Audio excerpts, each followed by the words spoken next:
how is working out more or exercising more making it harder for people to stay in shape? Well, and I'm one of those gym rats, by the way. And exercise, I should start out by saying, is really important for your health in all kinds of ways. But in terms of weight loss, the problem is exercise, well, one problem is exercise makes you hungry. And we all kind of know this intuitively. But, you know, when you work out, also you feel hungrier and you also want to reward yourself. So people often get home from the gym and they say, well, you know, I can have that bag of potato chips because, hey, I worked out this morning. So is it more about, I mean, the simple, you know, math or the simple way that biology works, you know, a calorie in, a calorie out, right? Right, You need, exactly. I mean, you need to you need to take in less than you expend Right. if you want to lose weight, and vice versa. And so the question is, are we just not doing it smart anymore? Is the way that we expend activity and how much we consume just not matching up? Well, one problem is that we don't move very much in our day-to-day lives. People don't take the stairs. People, you know, when you do get out from in front of your computer finally, and maybe you go to the mall, you know, you're taking the escalator, the elevator. You know, we don't move very much in our day-to-day lives, and then we go to the gym for 30 minutes, or we try very hard to get to the gym, and then you're fiddling around with your iPod, and maybe you're not actually doing much exercise.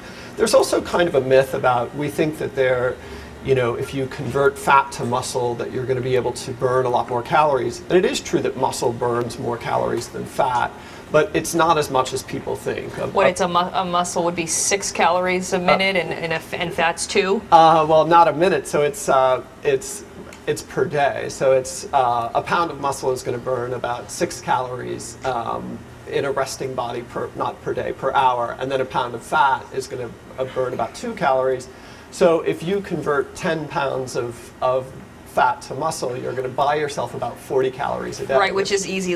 Half a teaspoon of peanut butter and you're done, right? Exactly. Well, this was interesting because they actually did studies on this. So they did a 6-month study of a group of women who were not regular exercisers. They divided them into 4 groups, and so they worked out for varying levels of time during the day. 72 minutes for some, 136 minutes for others, 194 minutes for others per More than week. 3 hours, yeah. And they ended up finding that some of the people who worked out the most weren't the ones that lost the most weight, or sometimes they actually gained more than the control group. How is that possible? Well, so particularly that very high exercise group, there's something called, the researcher who did the study, Dr. Tim Church at the Pennington Biomedical Research Center, he calls this compensation, basically. And there's 2 ways you can compensate. You can eat more, or you can move around less, you know, when you get home from the gym.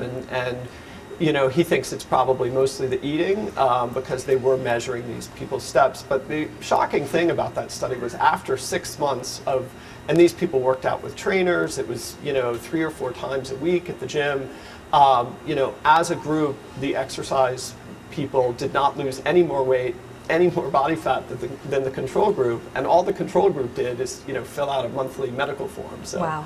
I guess we have to be more realistic about how much we're actually how much good we're actually doing when we're in the gym and what we eat when we're outside of it. Right, and it is important to say exercise is very important for all kinds. It's important for your mental health, Right. It's important for your heart. I mean, you should exercise, but this idea that it's going to make you really thin is kind of a myth.